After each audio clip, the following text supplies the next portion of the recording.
नमोस्तु नमोस्तु नमोस्तु।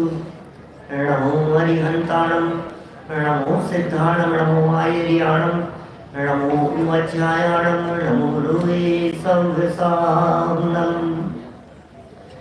वन्दे तु सव्यसेते ध्रुवमचलमणोममं गतिं पते।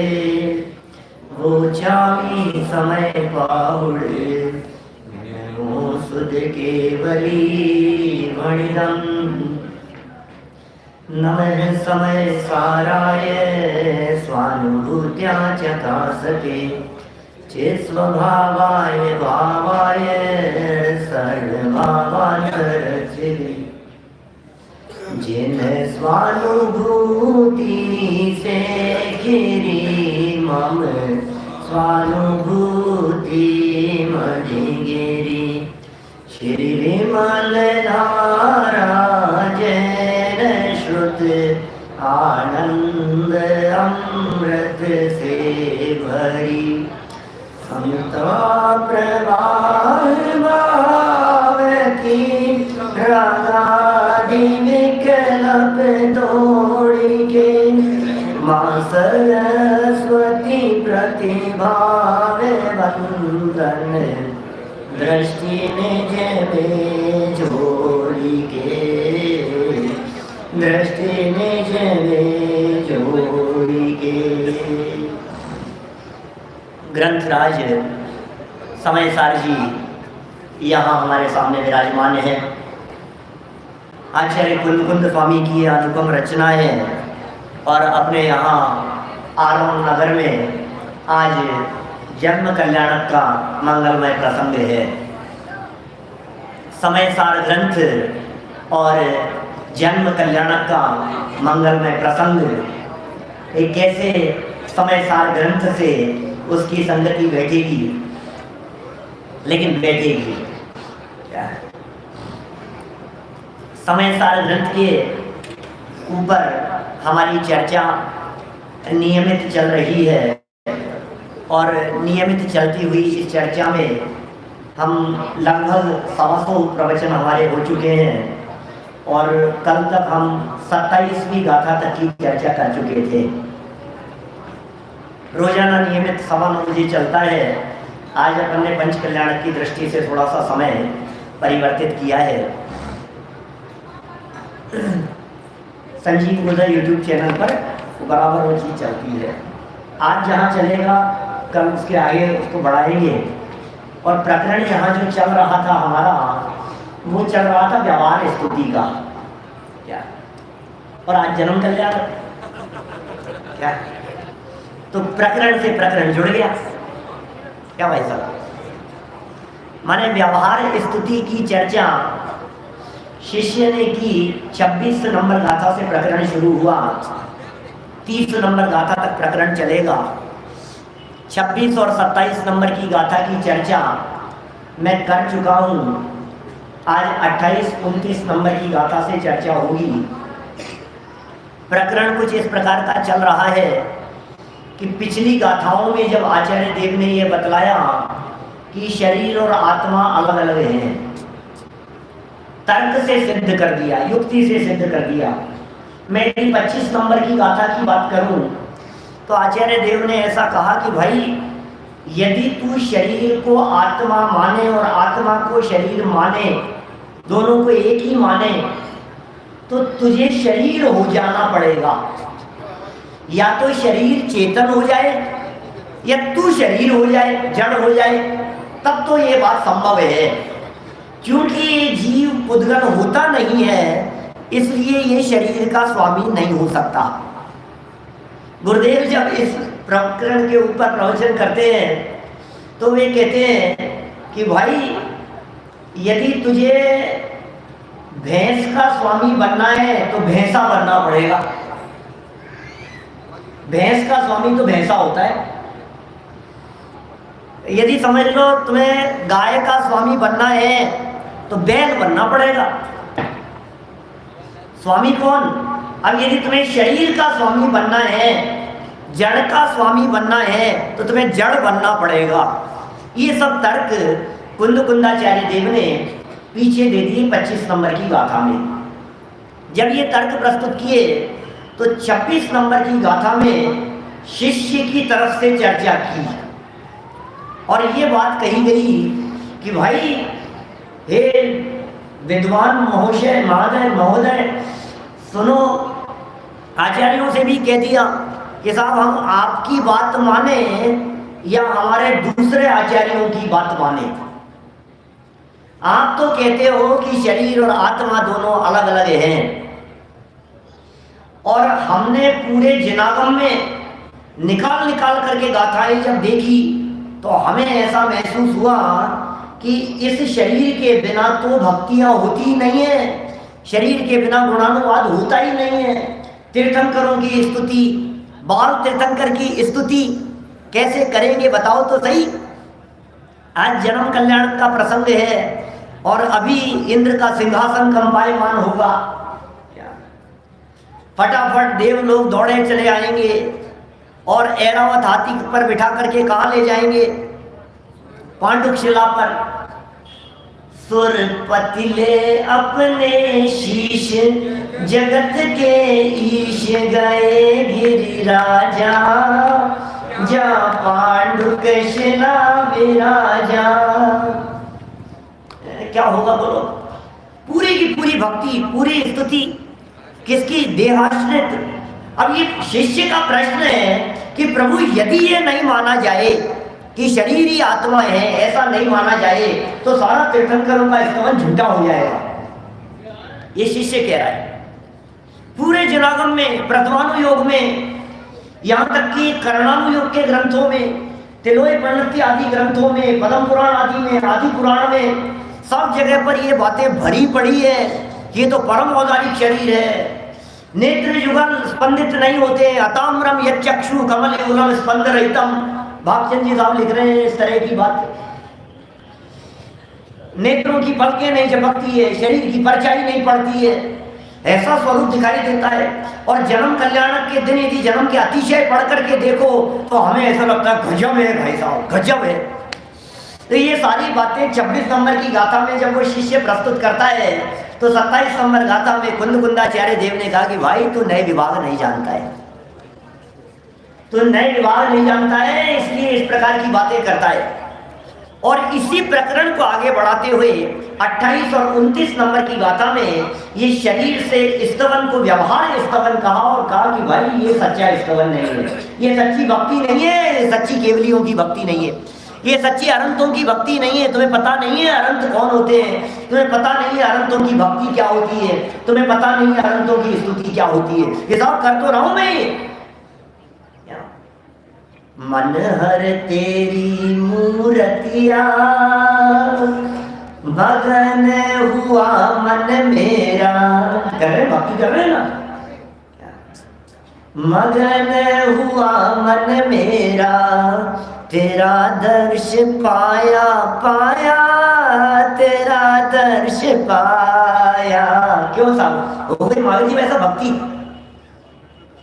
प्रभु तेरी मूरत, क्या तेरी शांत मुद्रा मुझे भा गई है, मेरे नयनों में। ये जो भक्ति हो रही है, ये भक्ति सच्ची भक्ति है या नहीं है? तो झूठी है? क्या कहना चाहते हो आप? इस भक्ति को सच्ची भक्ति कहें कि झूठी भक्ति कहें? ये पंच कल्याण प्रतिष्ठा महोत्सव का जो आयोजन है और इस पूरे आयोजन में जिस प्रकार की भक्ति और जिस प्रकार का माहौल यहाँ दिखाया जाएगा, प्रदर्शित किया जाएगा, जिन दृश्यों को देख करके हमें अहोभाव आता है, जिन दृश्यों को देख करके हम भाव विभोर हो जाते हैं, हम आपसे ये बात पूछना चाहते हैं कि बतलाइए ये भगवान की भक्ति हो रही है या नहीं हो रही है? क्या इस भक्ति को सच्ची भक्ति माना जाए कि नहीं माना जाए? जन्म के 10 अतिशयों को जरा उठा करके देखो। यहाँ कुंदकुंदाचार्य देव 28-29 नंबर गाथा में और अमृत चंद्राचार्य देव उसकी टीका करते समय ये लिख रहे हैं, स्पष्ट शब्दों में लिख रहे हैं, शरीर में सफेद खून होना, ये शब्द दिए। मैंने कहा यार ये तो 28-29 नंबर की गाथा की टीका और ये प्रकरण, ये तो जन्म कल्याण के अतिशय की चर्चा करने वाला प्रकरण है। साहब यहाँ इसी तरह की बात लिख रहे हैं। तो चलिए गाथा पढ़ लेते हैं अपन, फिर आगे बढ़ते हुए इस चर्चा को बढ़ाएंगे। मूल गाथा, समय सार ग्रंथ, गायक भाव प्रबोधिनी टीका और 73 नंबर पेज। इण वर्णम जीवादो, बोलो भाई, बोलो तो बोलो, कोई बात नहीं। देहम भोगलमयम तुणितुमुनि,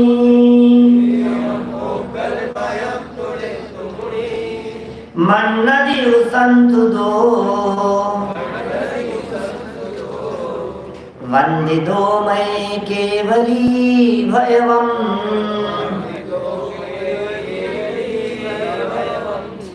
तम निश्चयेण जुज्यति, न शरीर गुणा ही होन्ति केवलिनो,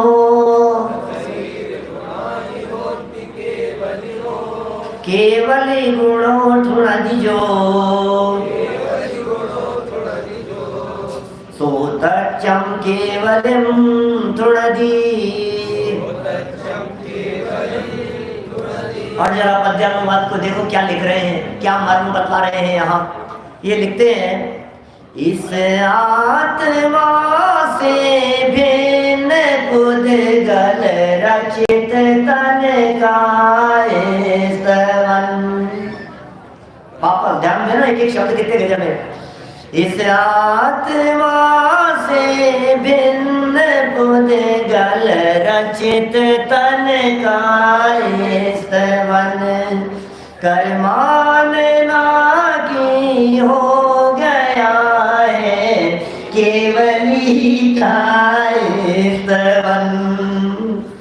परमार्थ से सत्यार्थ नावे केवली काय स्तवन, केवली गुणों काय स्तवन ही केवली काय स्तवन। क्या कह रहे हैं, कैसे शब्द दे दिए हे कुंद कुंदाचार्य देव। इस आत्मा से भिन्न, इस आत्मा से भिन्न पुद्गल रचित तन, जिस तन की आप स्तुति कर रहे हो, अत्यंत सुंदर शरीर, ओहो क्या गजब सुंदर शरीर है प्रभु आपका। प्रभु आपका कैसा गजब शरीर है, कितनी सुंदरता है। अरे उस बाल तीर्थंकर के रूप सौंदर्य को निहारने के लिए सौदर में इंद्र 2 नेत्रों से तृप्ति नहीं हुई तो 2 के 4 कर लिए, 4 के 8 कर लिए, 16 कर लिए, बढ़ाते बढ़ाते बढ़ाते बढ़ाते 1008 नेत्रों से देखने लगा और फिर भी तृप्त नहीं हो पाया। वाह, वो सौदर में इंद्र बाल तीर्थंकर को बाहर से देख रहा है, वो सौदर में इंद्र बाह्य नेत्रों से देख रहा है और प्रभु अपने स्वरूप को देख रहे हैं ज्ञान नेत्रों से। बाहर में सौदर में इंद्र जड़ नेत्रों से देख रहा है, लेकिन जड़ से कहां तृप्ति मिलने वाली है। और कदाचित सुनो, वो बाल तीर्थंकर जिसे गोद में लिया है, जिसे वहां 1008 नेत्र बना करके देख रहा है, कदाचित वो बाल तीर्थंकर नेत्रों की टिमकार दे करके उस सौदर में इंद्र को बतलाए, आंखें जैसे पलकें बंद होती है कि सुन, बाहर में देखने लायक कुछ नहीं है, अंदर में देख। और सौदर में इंद्र अंदर में जाए और आनंद का रसास्वादन कर ले। बोलो कैसे कैसी बन जाती है स्थितियां, क्या होता होगा। वो बाल तीर्थंकर से क्या शिक्षा लेते होंगे सौदर में इंद्र, कैसी स्थिति बनती होगी, हमें कैसी महिमा होती है, क्या स्वरूप होता होगा। ऐरावत हाथी पर बैठा करके, अभी बतलाएंगे यहाँ से, ऐरावत हाथी भी दिखाएंगे और ऐरावत हाथी पर बैठा करके ले जाने की चर्चा भी करेंगे। और पूरी भक्ति और पूरी स्तुति और सब देखना, पूरा पांडाल भरा हुआ चारों तरफ, कैसा भक्ति का माहौल हो जाता है। वो जन्म कल्याणक का दृश्य देखते ही हमारे को ऐसा लगता है कुछ अद्भुत अद्भुत अद्भुत दिखाई देता है सबको। आंखों से अश्रुधारा निकलने लगती है, आंखें नम हो जाती है, भाव विभोर हो जाते हैं हम लोग। कैसा दृश्य है वो, जब सौदर में इंद्र का सिंहासन कंपायमान होता है और पूरा पांडाल जय जयकार के नारों से गुंजायमान हो जाता है। जय हो जय हो जय हो जय हो, सब नाचने लगते हैं, सबका हृदय प्रफुल्लित हो जाता है। किस बात को देख करके, किस बात को देख करके जन्म हुआ है, इसलिए दिल पर हाथ रख करके सोचना भी, ये दृश्य आपके सामने आने वाला है, आपके हृदय में उस समय क्या परिणाम आने चाहिए। जन्म कल्याण के उस दृश्य को देख करके हृदय में परिणाम क्या आने चाहिए, भाव क्या आने चाहिए, हमने देख लिया, मजा आ गया। और क्या दृश्य था, कैसे आज तो बहुत कैसे हिलाया उसको सिंहासन को, पीछे से कोई हिला रहा था कि अपने आप हिल रहा था, क्या हो रहा था, क्या देख रहे हो, इनमें क्या दम है। सौदर में इंद्र का सिंहासन और हिलता भी होगा क्या राकेश जी भाई साहब? सौदर में इंद्र का सिंहासन हिल जाए, जो भी होता होगा, लेकिन उसे ऐसा ही अलार्म बज जाता है, कुछ ना कुछ ऐसा पता लग जाता है। भाई साहब सुनो, या मुझे ऐसा लगता है कि जैसे ही जन्म होता है, तीनों लोकों में जो क्षण मात्र के लिए अपार शांति की अनुभूति होती है, वो सौदर में इंद्र अपने दिव्य ज्ञान और दिव्य क्षेयोपशम से उस अद्भुत शांति के प्रसंग को पकड़ लेता है। कैसी परिस्थिति बनती होगी जब तीनों लोकों में शांति का वेदन हुआ, तो क्या फीलिंग आती होगी। और सौदर में इंद्र का क्षेयोपशम, भाई साहब द्वादशांग का पाठी कहते हैं, उपचार से ही कहा जाता है, श्रुत केवली तो है नहीं, लेकिन द्वादशांग का पाठी बोलो आप, और द्वादशांग के पाठी की आप कल्पना नहीं कर सकते। मति ज्ञान, श्रुत ज्ञान और अवधि ज्ञान, बाल तीर्थंकर भी मति, श्रुत और अवधि ज्ञान के धारी है, और सौदर में इंद्र भी मति, श्रुत, अवधि ज्ञान का धारी है। बाल तीर्थंकर भी चतुर्थ गुणस्थान वर्ती है, और सौदर में इंद्र भी चतुर्थ गुणस्थान वर्ती है। आपस में कैसी चर्चा चलती होगी उनकी, बाल तीर्थंकर को देख करके। वो बाल तीर्थंकर के जीव जन्माभिषेक के काल में भी ऊपर से जल की वृष्टि हो रही है, जल मस्तक पर ढोरा जा रहा है, और वो अंदर से मतलब ऐसा लगता है कि वो जल से पवित्र नहीं हो रहा है, वो अंदर से पवित्र है। एक बहुत सुंदर प्रमाण आदि पुराण का, भाई साहब मैं आपके सामने प्रस्तुत करता हूं। देखिए आप, आदि पुराण का एक प्रसंग है जिसमें 13वें अध्याय के 110 नंबर, 111 और 112 नंबर के श्लोक में 13वां स्वर्ग आदि पुराण का और बड़े गजब के जन्माभिषेक के प्रसंग को वहां प्रस्तुत किया है। बहुत सुंदर शब्दावली में मूल श्लोक लिखे हैं और नीचे अनुवाद है। समय सीमित है, मैं सीधा अनुवाद पढ़ता हूं। श्रेणीबद्ध देव स्वर्णमयी कलशों द्वारा क्षीर समुद्र का जल लेने को संतोष पूर्वक निकले। ठीक है, क्षीरोदधि का जल लेने के लिए देवों ने विचारा। सुनना, 111 नंबर का कलश है, 111 नंबर का छंद है, श्लोक है, आदि पुराण 13वें सर्ग का। और जो वर्णन किया है, जो पंक्तियां लिखी है, बड़ी मार्मिक अचल साहब, और सहेजी कल पढ़ने को मिल गई, संयम प्रकाश के अंदर दी है। शाम को संयम प्रकाश चलता है, और सहेजी कल पढ़ने को मिल गई, तो गजब की बात लिखी है। इस प्रकार विचार कर, क्या विचारा, देवों ने विचारा कि भगवान स्वयंभू अत्यंत पवित्र है। देखो कैसे जोड़ा है, भगवान तो अत्यंत पवित्र है। हमारे यहाँ जब बालक का जन्म होता है तो जन्मता बालक पवित्र नहीं होता, खून से लथपथ निकलता है, ऊपर से आवरण होता है, जरायु, जरायु है ना, जरायु जन्म है।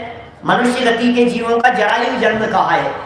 जरायु अंडज पोता नाम गर्भ है। गर्भ जन्म के 3 वेद कहे उमा स्वामी आचार्य देव ने, जरायु, अंडज और पोत।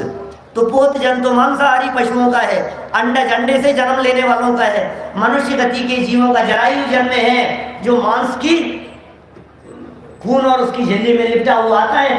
तो अब ये बाल तीर्थंकर का जन्म है, ये कौन सा जन्म होता होगा, जरायु, अंडज या पोत जन्म? कैसा जन्म कहे इनका, बड़ी विचित्र है स्थिति। अब वो जो बाल तीर्थंकर का जन्म हुआ, तो जन्म होने के बाद वो खून से लथपथ में, अरे पवित्र था, अंदर गर्भ में बैठा हुआ भी, गर्भ में बैठा हुआ भी वो बाल तीर्थंकर अतीन्द्रिय आनंद से संपन्न था। अनंत गुणों का स्वाद ले रहा था वो बाल तीर्थंकर, अनंत गुण रूप चैतन्य तत्व का रसास्वादन करता था। क्षण क्षण में भी कह सकते हैं, क्षण क्षण में तो नहीं होता होगा इतना जल्दी जल्दी, तो क्योंकि इतने जल्दी जल्दी की स्थिति तो नहीं बनेगी, लेकिन फिर भी अच्छा, जिस समय आनंद से बाहर निकलता होगा तब क्या करता होगा? बाल तीर्थंकर जब शुद्धोपयोग से संपन्न होता होगा, गर्भ की बात कर रहा हूं अभी मैं, कि गर्भ कल्याणक का समय चल रहा है, जन्म कल्याणक से अपन जोड़ रहे हैं क्योंकि जन्म कल्याणक होने वाला है। अभी वो गर्भ में बाल तीर्थंकर बैठा हुआ है और गर्भ में बैठा बैठा पद्मासन से बैठा है, भद्रासन से बैठा है, जो उसकी स्थिति है सुखासन से बैठा हुआ है, वहां पर रत्न गर्भ है और अंदर बैठा बैठा उपयोग स्वसन्मुख हुए बिना अतीन्द्रिय आनंद का रसास्वादन तो नहीं हो सकता। उपयोग स्वसन्मुख त्रिकालिक रूप है, भगवान आत्मा के प्रति झुके बिना तो शुद्धोपयोग नहीं होगा, अतीन्द्रिय आनंद आत्मानुभूति नहीं होगी। और 6 महीने में एक बार आत्मानुभूति तो मिनिमम कही है चौथे गुणस्थान वर्ती के। अब 9 महीने गर्भावस्था में सम्यक्त्व सहित है तो अतीन्द्रिय आनंद का रसास्वादन उसने लिया, कैसे लेता होगा वो? अभी वो बालक गर्भ में बैठा हुआ है, वो आनंद भी ले रहा है, उपयोग उसका बाहर निकल रहा है, और उपयोग बाहर निकलने पर क्या चलता होगा? फिर वही देह से भिन्न आत्म तत्व की अनुभूति नहीं होती होगी उसको, विकल्पात्मक। अच्छा, विकल्प चलते होंगे कि नहीं? नहीं चलते होंगे। यदि विकल्प नहीं चलते होंगे तो फिर तो क्या वो सिद्ध भगवान बन जाएंगे? विकल्पात्मक दशा तो है ही, क्योंकि निर्विकल्प दशा तो चतुर्थ गुणस्थान में क्षण मात्र के लिए कही है और विकल्पात्मक दशा है। अब ये कह रहे हैं जो विकल्पात्मक दशा है, उस विकल्पात्मक दशा में देह और आत्मा की भिन्नता रूप चर्चाएं चलती होगी। कैसा ज्ञान चलता होगा? कभी कभी मतिश्रुत ज्ञान के माध्यम से क्या क्या दिखता होगा, अपन तो उस गर्भस्थ जीव के ज्ञान की कल्पना तक नहीं कर पा रहे हैं। हमें तो ऐसा लगता होगा क्या समझता होगा, अरे क्या समझता होगा, सारी दुनिया को समझाएगा वो जीव कौन सा है जिसके बारे में आप ये समझ रहे हैं, वो समझता है, वो क्या समझेगा?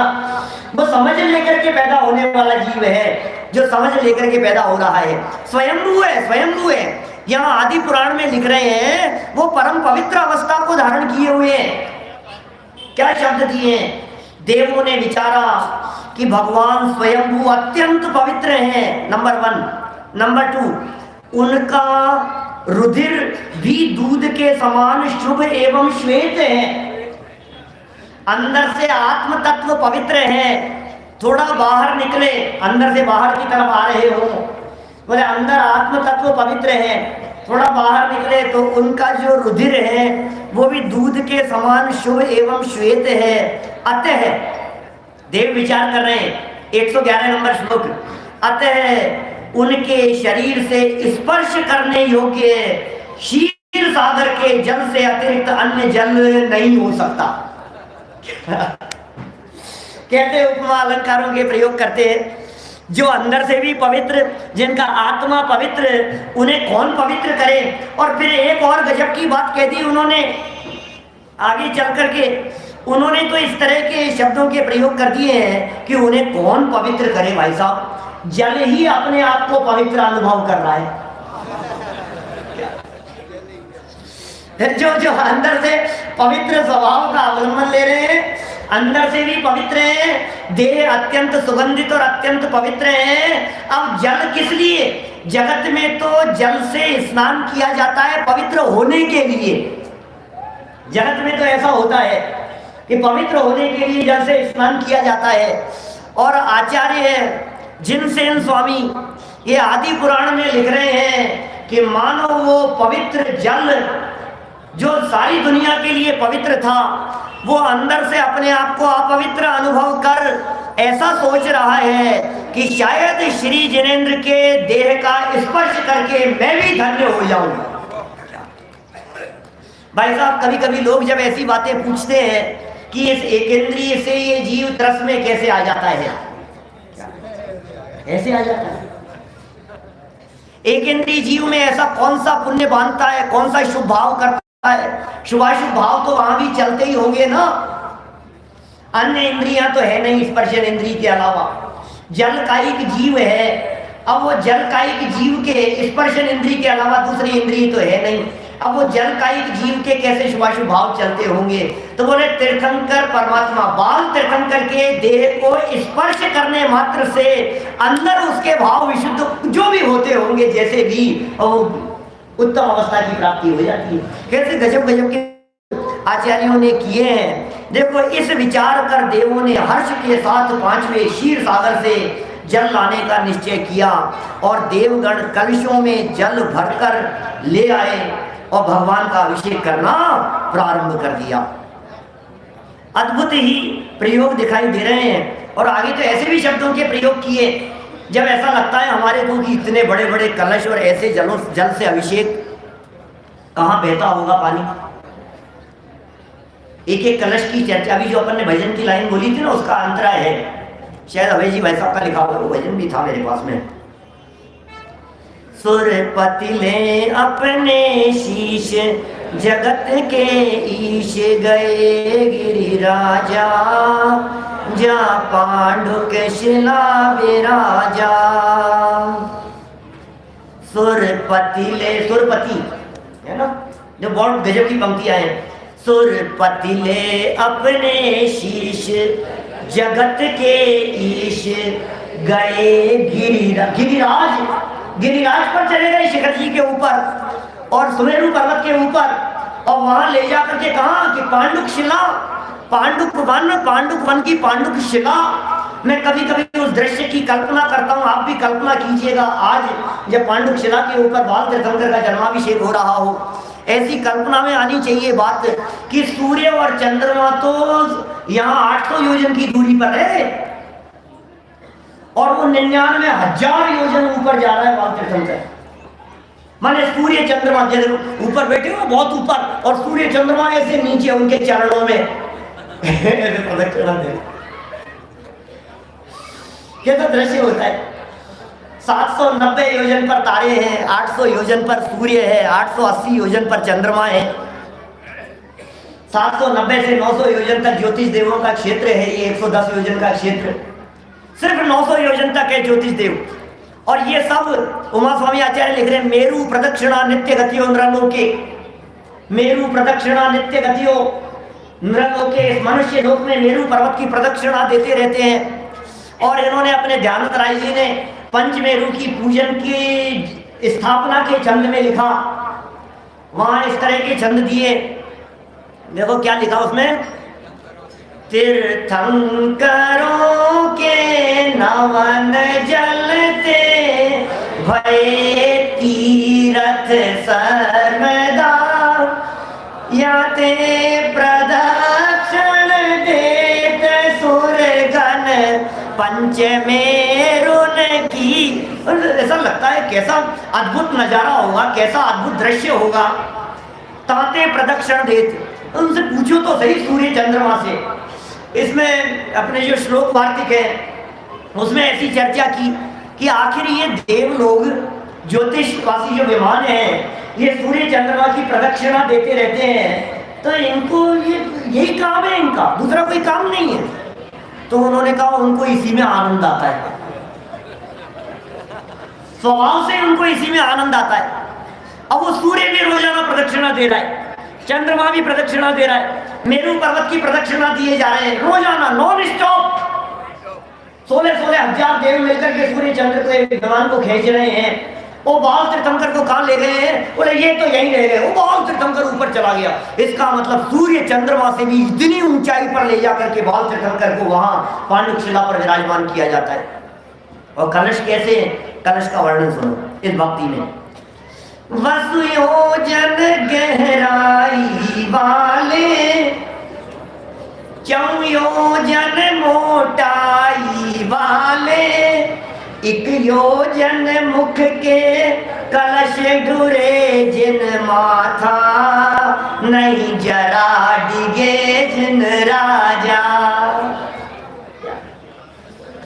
ये रंज मात्र में विचलित नहीं हो रहे वो बाल तीर्थंकर। ऐसा तक प्रसंग आता है महावीर स्वामी के समय में, उस बाल तीर्थंकर को देख करके वो सौदर में इंद्र को विचार आया कि भैया ये जो कलश है, एक एक कलश ऐसा कि पूरी आरोन नगरी डूब जाए एक कलश में, एक एक कलश ऐसा पूरे मध्य प्रदेश में बाढ़ आ जाए, कैसे दृश्य होंगे। एक कलश, क्योंकि 96 किलोमीटर की तो डेप्थ है उसकी, उस कलश की। व्यवहार योजन की बात कर रहा हूं, व्यवहार योजन से 96 किलोमीटर गहराई वाला कलश है वो, 96 किलोमीटर। 48 किलोमीटर का उस कलश का पेट है और 12 किलोमीटर का उसका मुख है कलश का, और उस कलश से धारा डालते हैं बाल तीर्थंकर के ऊपर, और एक नहीं 1008 कलशों से जन्माभिषेक होता है। अब प्रश्न, जल कहां जाता होगा, छानता कौन होगा, प्रासुक कौन करता होगा, नीचे भी भद्रसाल नंदन सोमनस वन के कृत्रिम जिनालय हैं, जिनालयों पर जाता होगा। तो ये आदि पुराण में जो मैंने अभी आपको श्लोक बतलाए उनमें ऐसा प्रयोग किया भाई साहब। वो कहते हैं रंज मात्र भी जल की बूंद नीचे नहीं गिरती है। आपको लग रहा है कि कहां जाता होगा, कहां कहां बह जाता होगा, जंगलों में चला जाता होगा, ढुल जाता होगा, पैरों में आता होगा, कैसा परिस्थिति बनती होगी कि आपको कल्पना नहीं है। एक एक जल की बूंद को भी अपने मस्तक पर धारण करने वाले असंख्यात देव हैं। वे असंख्यात देव एक एक बूंद को, क्या जन्माभिषेक के जल की एक एक बूंद को अपने मस्तक पर धारण करते हैं, जमीन पर गिरती नहीं है। कैसे मनोरम दृश्य, कितनी महिमा आ रही है ना। मैं इतनी देर से इतनी सारी बातें कह रहा हूं, आप लोगों को कुछ जन्म कल्याणक की महिमा आ रही है कि नहीं आ रही है? आ रही है ना महिमा। सुनो जरा कुंद कुंदाचार्य क्या कह रहे हैं। आपको महिमा आ रही है। कुंद कुंदाचार्य देव ये कह रहे हैं, इस आत्मा से भिन्न पुद्गल रचित तन का स्तवन, काय का स्तवन किया अभी तक? ये स्तवन किसका किया, ये स्तुति किसकी की? दूध के समान सफेद खून है, तो होगा तो खून ही है, सफेद हो तो सफेद हो, उसमें क्या हो गया? शरीर से तो स्तुति कर रहे हो आप।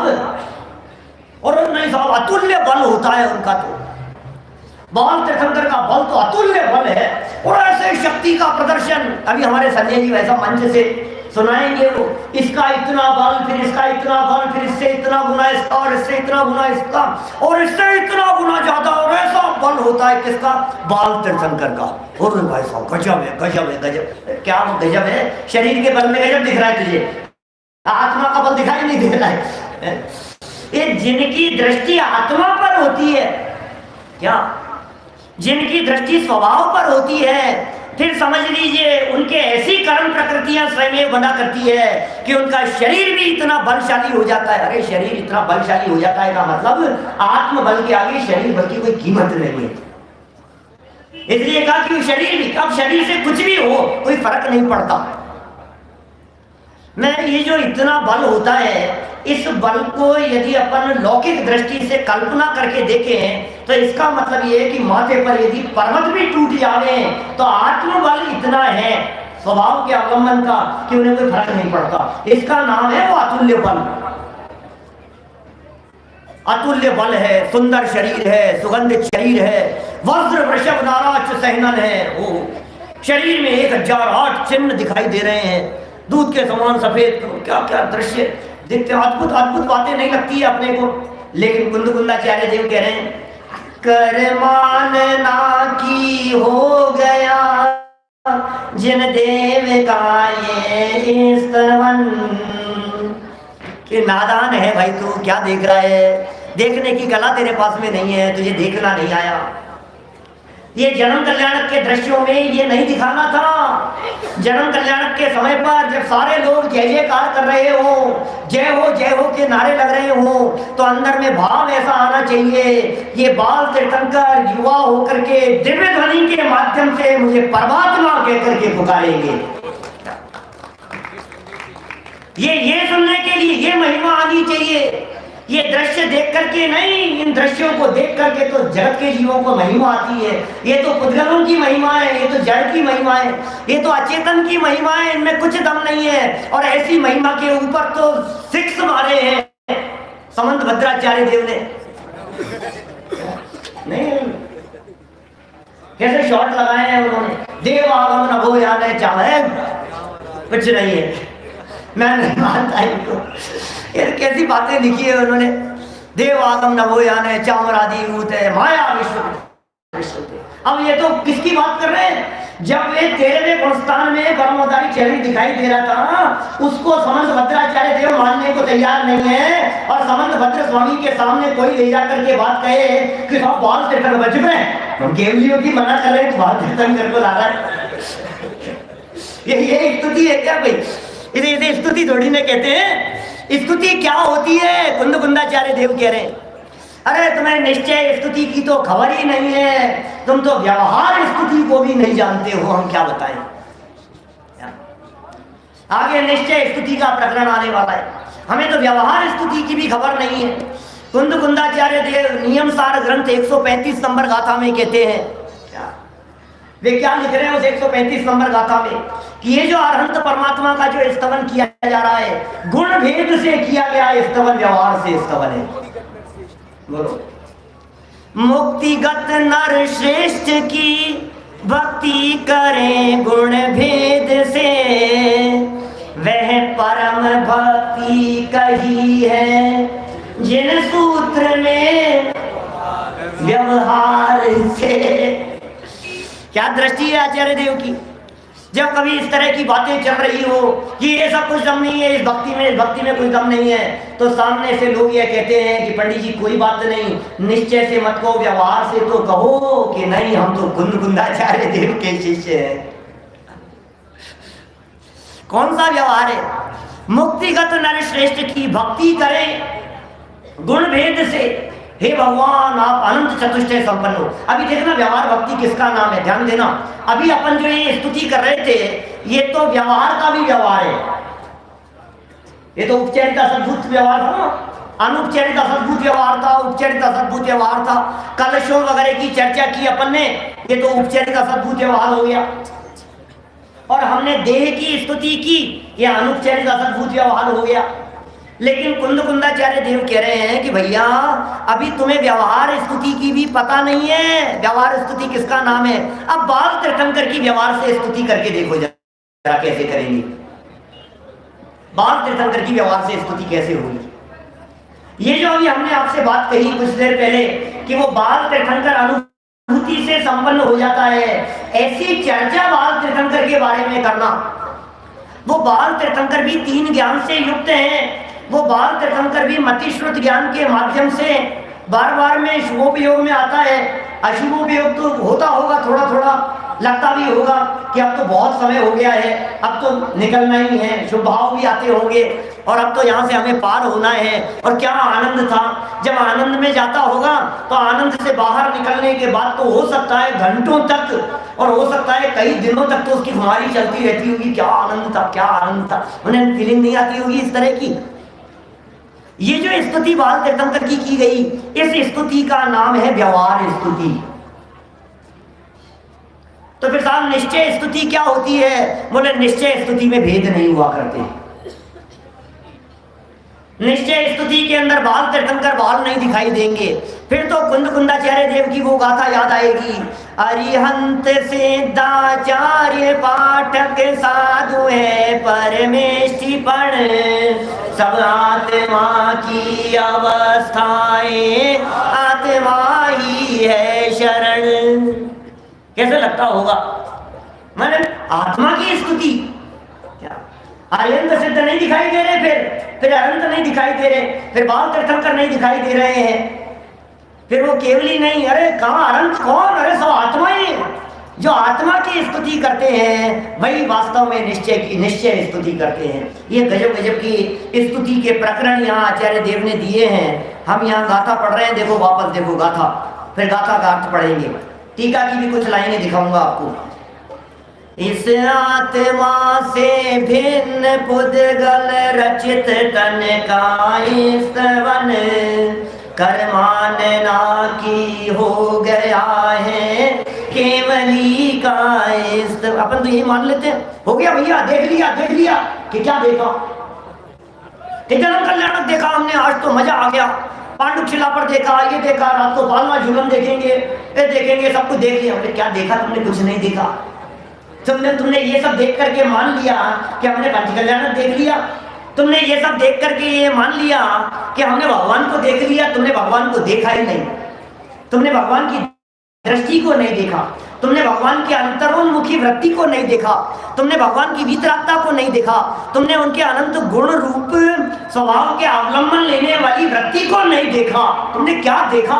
शरीर को देखा है, और शरीर को देखने वाली तो आंखें होती है। तुमने आंखों से देखा है, तुमने ज्ञान से नहीं देखा। नेत्रों से देखना बंद करो और ज्ञान से देखना शुरू करो। और मुझे लगता है 1008 नेत्रों से वो सौदर में इंद्र देखता देखता बाहरी नेत्रों को बंद करता होगा और ज्ञान नेत्रों से देखता होगा, तो प्रभु का अंतरंग सौंदर्य दिखाई देता होगा।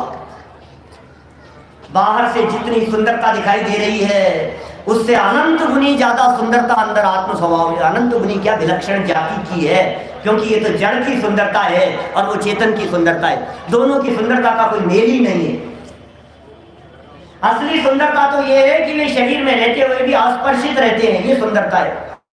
देह में रहते हुए भी देह से भिन्न अपने आत्म तत्व का अनुभव करते हैं, शुद्ध परिणति में निरंतर ये बातें चलती है, ये असली सुंदरता है।